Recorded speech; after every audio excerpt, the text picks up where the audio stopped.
What if Cambodia were drawn into a conflict involving Taiwan? Who would truly hold the advantage? And more importantly, who would control the war? Modern wars are not decided by headlines or firepower alone. They are decided by ranks, authority, and who gives the final order. Before asking who would win, we must first ask who commands. In this episode of Chain of Command, we don't speculate on politics. We analyze power. Through military ranks, command structure, and hierarchy, we examine how Cambodia's army is organized and how Taiwan's strength is shaped by its chain of command. Because wars are not won by soldiers alone. They are won by those who control them. Let's begin by understanding the ranks. A soldier is the foundation of the Cambodian Army.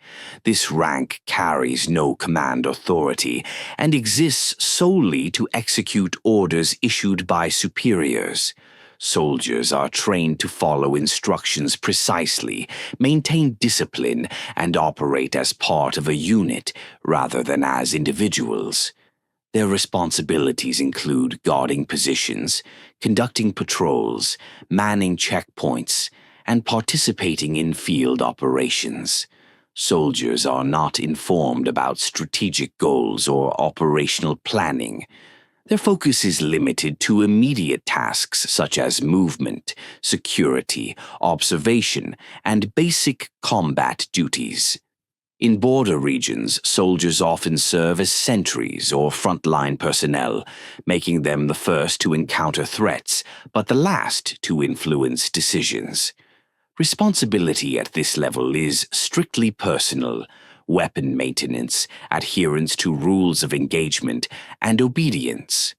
A soldier does not question orders. This strict discipline ensures control in a centralized command structure like Cambodia's. A soldier second class represents a slightly more experienced enlisted member. While authority remains minimal, expectations increase. These soldiers are expected to perform duties with greater reliability and awareness of procedures. They may be entrusted with more sensitive tasks, such as advanced patrol duties or equipment handling. Although they still do not command others, soldier second-class personnel often serve as examples for newer recruits. They assist corporals by maintaining order and reporting issues within small units. Their role is crucial in maintaining cohesion and discipline. In Cambodian Army doctrine, this rank emphasizes consistency and loyalty. They are expected to respond quickly to commands without hesitation, especially during border tensions or security operations. Errors at this level can escalate situations unintentionally, making discipline essential.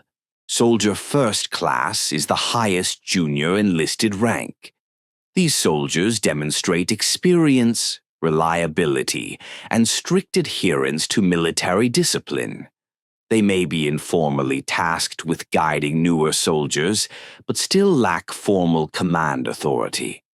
Responsibilities include assisting non-commissioned officers, maintaining equipment readiness, and ensuring unit discipline during routine operations. In field deployments, they are often assigned critical roles due to their experience. In border areas, soldier first-class personnel are trusted to maintain calm under pressure and follow engagement protocols precisely. Their behavior reflects the professionalism of the unit. Though they do not make decisions, their execution quality directly affects mission success. A corporal is the first true leadership rank. Corporals command small teams and are responsible for direct supervision of soldiers.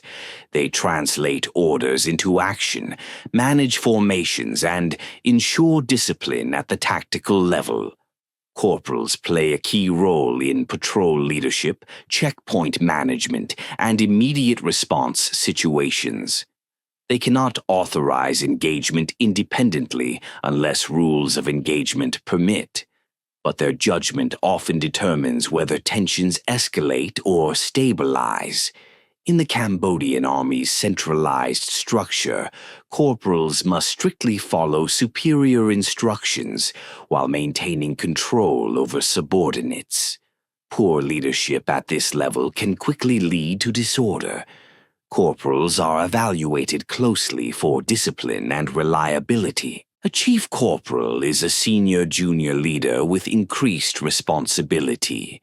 They supervise multiple corporals or larger teams and ensure that orders are implemented accurately.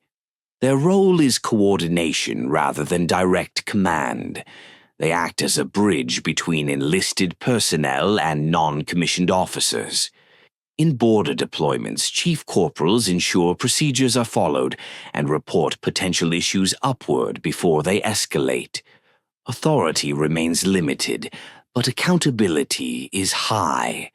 They are trusted to maintain discipline and operational readiness. This rank prepares soldiers for higher NCO responsibilities. A staff sergeant is a professional non-commissioned officer responsible for squad-level leadership and training. They enforce discipline, conduct training, and oversee daily operations. Staff sergeants manage checkpoints, patrol schedules, and tactical positioning.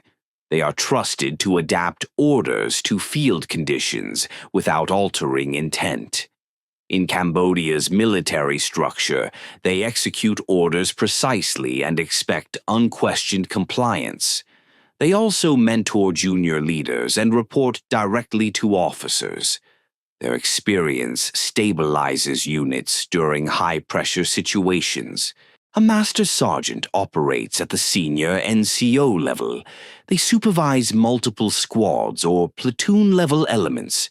Their role focuses on coordination, discipline enforcement, and operational readiness. They advise officers on troop morale, discipline, and logistics. In border operations, they ensure consistency in behavior and strict adherence to rules of engagement. Master sergeants rarely engage directly in combat, but control its execution indirectly. Their authority comes from experience rather than rank alone. The command sergeant major is the highest enlisted authority. They advise senior officers and oversee discipline across entire units or battalions. They do not issue tactical orders, but influence command decisions through experience and institutional knowledge. In Cambodia's army, this rank ensures centralized control is maintained. Their presence alone reinforces discipline and stability. When they speak, officers listen. A warrant officer serves as a highly specialized technical expert within the Cambodian Army, rather than a traditional frontline commander. This rank exists to bridge the gap between enlisted personnel and commissioned officers, providing deep expertise in critical areas such as logistics, intelligence, communications, weapons systems, and operational technology. Warrant officers are selected based on experience and proven technical competence, not leadership ambition. Their primary responsibility is to ensure that complex systems function reliably during training, deployments, and military operations. They advise officers on technical limitations, system readiness, and operational risks, helping commanders make informed decisions. While they may supervise technical teams, their authority is confined strictly to their field of specialization. In border operations or high-tension environments, warrant officers play a crucial behind-the-scenes role. A failure in logistics or communications can escalate a situation unintentionally. By maintaining operational continuity and technical discipline, the warrant officer helps stabilize missions and supports the effectiveness of the entire chain of command. A chief warrant officer holds senior technical authority within the Cambodian Army and serves as a critical link between operational command and specialized expertise. Unlike commissioned officers, their authority is not based on command over troops, but on deep professional knowledge in areas such as logistics, communications, intelligence systems, maintenance, or weapons management. Chief warrant officers advise commanders on the operational readiness and effectiveness of complex systems. Their assessments influence planning, deployment, and sustainability of military operations. While they rarely issue direct orders to combat units, their recommendations can determine whether a mission succeeds or fails. A second lieutenant is the entry-level commissioned officer in the Cambodian Army and represents the transition from enlisted service to formal command authority. This rank carries limited but meaningful responsibility, as second lieutenants are typically assigned to lead small units such as platoons or sections under the close supervision of senior officers. Their primary duty is to learn command in real operational conditions. While they have legal authority over enlisted personnel, they rely heavily on non-commissioned officers for practical guidance, discipline enforcement, and battlefield experience. In Cambodia's centralized military structure, second lieutenants are expected to follow orders precisely and avoid independent interpretation beyond their assigned scope. A first lieutenant serves as a key junior officer responsible for commanding a platoon and ensuring the effective execution of daily military operations. At this rank, leadership is no longer theoretical. A first lieutenant must translate orders from higher command into clear, actionable directives for non-commissioned officers and enlisted soldiers. They oversee training, discipline, logistics, and operational readiness within their unit. This rank carries growing tactical responsibility. A first lieutenant is expected to assess situations in real time, manage personnel under pressure, and make decisions that can affect both mission outcomes and troop safety. While still operating under superior authority, they are trusted to act independently within defined boundaries, especially during patrols, border security missions, and defensive operations. Captain is a key operational leader within the Cambodian Army, commanding a company and bearing direct responsibility for mission execution. At this level, leadership shifts from small unit control to organized operational management. Captains plan and coordinate missions based on orders received from higher command, ensuring that objectives are clearly understood and executed efficiently. A captain allocates personnel, weapons, and logistical resources, balancing operational demands with troop readiness and discipline. They are responsible for maintaining morale, enforcing regulations, and ensuring that all actions comply with established rules of engagement. In border areas or internal security operations, a captain plays a critical role in managing escalation, deciding when to hold positions, reinforce units, or request higher-level authorization. A major serves as a key operational coordinator within the Cambodian Army, positioned between strategic command and field execution. This rank is responsible for planning, synchronizing, and overseeing battalion-level operations. Majors do not typically lead from the front. Instead, they manage the structure that allows units to function effectively in both peacetime and conflict.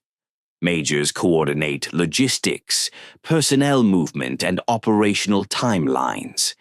They ensure that orders issued by senior officers are realistic, properly resourced, and executable under field conditions.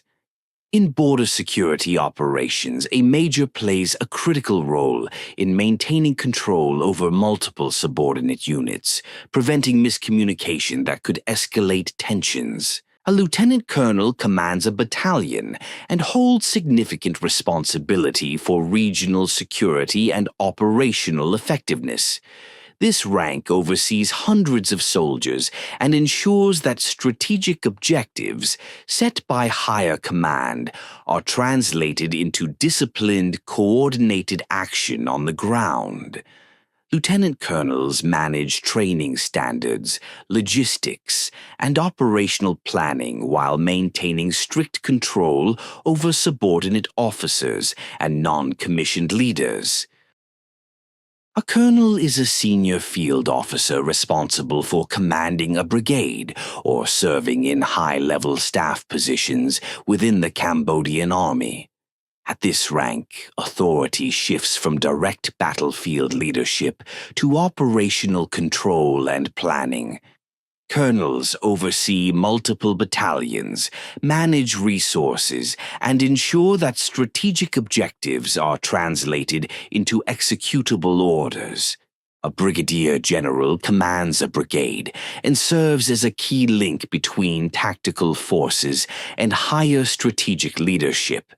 This rank carries responsibility for coordinating multiple battalions, managing personnel, logistics, and operational readiness. Brigadier generals oversee large-scale operations, ensuring that orders from higher command are executed effectively on the ground. They do not engage in direct combat, but shape the battlefield through planning, coordination, and command oversight. In the Cambodian Army, this role emphasizes centralized control, discipline, and strict adherence to command authority. Decisions made at this level directly affect regional stability, force deployment, and the escalation or containment of military operations.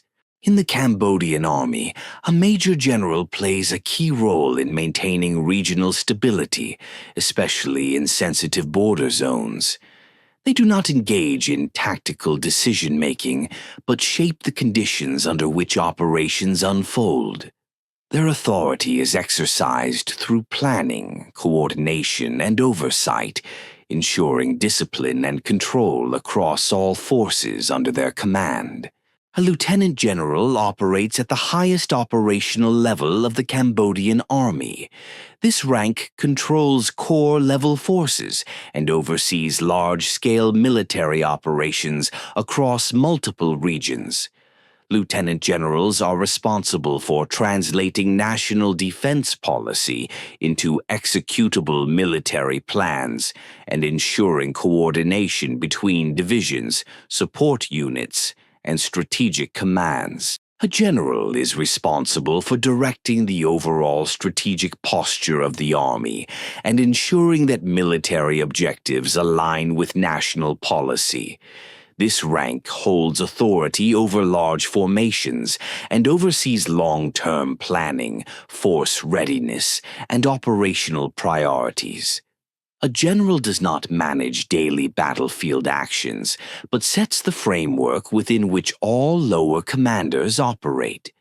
They advise political leadership on security threats, military capabilities, and escalation risks. Decisions made at this level influence national defense, regional stability, and the use of military force. The general represents the highest active command authority, balancing military necessity with political responsibility. General of the Army represents the highest possible level of military authority and stands at the very top of the command hierarchy. This rank is extremely rare and largely symbolic, reserved for exceptional historical moments or national necessity. A general of the army does not manage daily operations or issue routine battlefield orders. Instead, they embody supreme command, national military power, and institutional continuity. Their authority exists above operational command, influencing the armed forces through legitimacy, tradition, and strategic counsel rather than direct control. This rank symbolizes unity of command, ultimate responsibility, and the enduring authority of the state over its military forces.